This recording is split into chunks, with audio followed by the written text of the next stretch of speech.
ફતેપુરામાં મતદાર યાદી સાથે છેતરપિંડીનો ગંભીર મામલો સામે આવ્યો છે। સ્થાનિક નાગરિકના નામે બોગસ ફોર્મ ભરીને અન્ય નાગરિકોના નામ મતદાર યાદીમાંથી કાઢી નાખવાની કોશિશ કરવામાં આવી હોવાના આક્ષેપો થયા છે।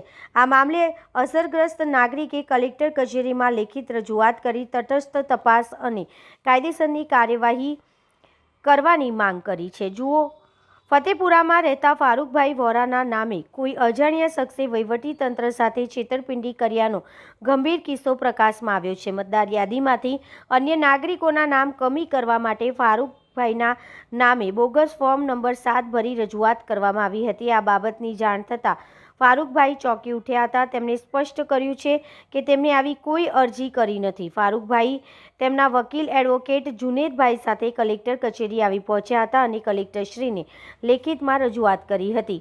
ફારૂકભાઈનો આક્ષેપ છે કે કોઈ અજાણ્યા યુવકે તેમના નામનો દુરુપયોગ કરી ખોટી સહીઓ સાથે આ કાવતરું રચ્યું છે। તેમણે સમગ્ર મામલે તટસ્થ અને નિષ્પક્ષ તપાસ કરી જવાબદાર શખ્સ સામે FIR નોંધી કાયદેસરની કાર્યવાહી કરવાની ઉગ્ર માંગ કરી છે। અમે કલેક્ટર સાહેબને આવેદનપત્ર આપવા માટે આવ્યા છે કે જે મારા નામનો અને મારા ઇલેક્શન કાર્ડનો દુરુપયોગ થયેલો છે અને જે પણ કોઈ વ્યક્તિએ કર્યો છે એના પર કાયદેસરની કાર્યવાહી થાય, FIR થાય અને એને સજા થાય, એના માટે ખાસ અત્યારે આવેલા છે। મારું નામ ફારૂક અહેમદભાઈ વોરા। આજે કલેક્ટર કચેરીએ અમે રજૂઆત કરવા આવ્યા છે કારણ કે ખૂબ જ મોટા મુદ્દાનો પર્દાફાશ થયો છે કે મારી સાથે જે વ્યક્તિ ઊભા છે ફારૂકભાઈ વોરા, એમના નામે કોઈ અજાણ વ્યક્તિએ ફોર્મ 7 ભરીને ફતેપુરા વિસ્તારના 30 થી 40 લોકોના નામ સામે વાંધો લીધો છે।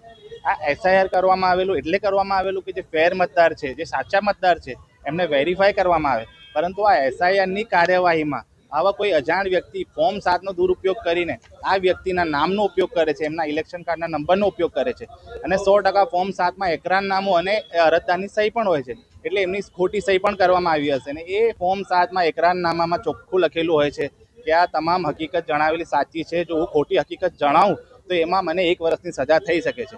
એટલે કલેક્ટર સાહેબને અમે ફરિયાદ કરવા આવ્યા છે કે તાત્કાલિક જે પણ વ્યક્તિએ ફોર્મ 7નો દુરુપયોગ કર્યો છે એની સામે FIR કરો।